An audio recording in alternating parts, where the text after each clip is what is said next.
Hello बच्चों, let's read the question. आज का क्वेश्चन पढ़ते हैं।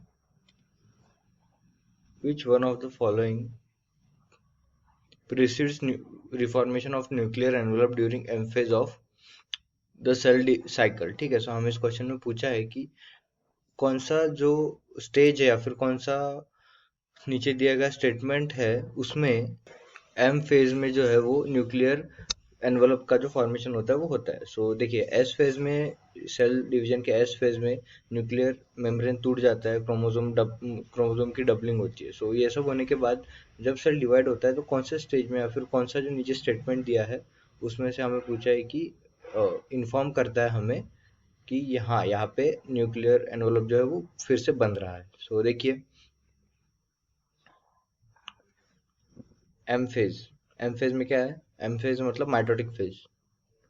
ठीक है, माइटोटिक फेज मतलब इसमें सेल डिवाइड होता है, सेल डिवाइड होते हैं, एक दूसरे से दूर जाते हैं। जो भी सेल ऑर्गेनेल डिवाइड हो चुके हैं वो एक दूसरे से दूर जाते हैं। ठीक है, डिवाइड होते हैं। क्रोमोसोम जो डुप्लीकेट हो गए हैं एस फेज में वो यहाँ पे एक दूसरे से दूर जाते हैं, डिवाइड होते हैं।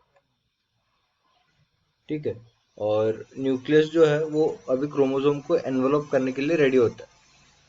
दूर हो गए, सेंट्रियोल से दूर हो गए, so nucleus is ready to form. ठीक है, जो ब्रोकन न्यूक्लियस था वो फिर से बनता है टीलोफेज में।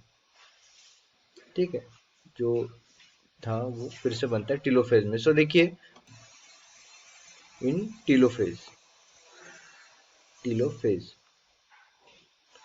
सो देखिए, यहाँ पे उन्होंने बोला है कि क्रोमोसोम इज डिवाइडेड, मतलब क्रोमोसोम डिवाइड हो चुका है। सो डिकंडेंसेशन डीएनए का हो चुका है। ठीक है, कंडेंसेशन कब होता है? कंडेंसेशन एस फेज में होता है।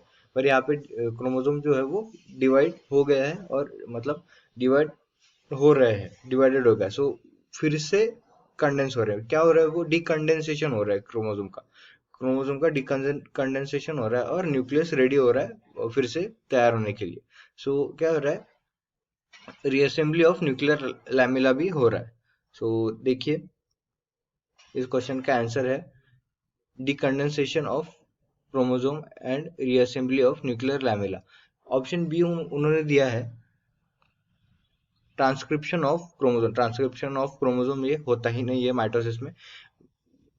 क्रोमोसोम का डुप्लीकेशन होता है, डबलिंग होता है। ठीक है, formation of contractile ring and formation of phragmoplast ये भी नहीं होता है। Formation of contractile ring and transcription of chromosome ये भी नहीं होता है। सो इस क्वेश्चन का आंसर है option A. I hope you understand it well. All the best.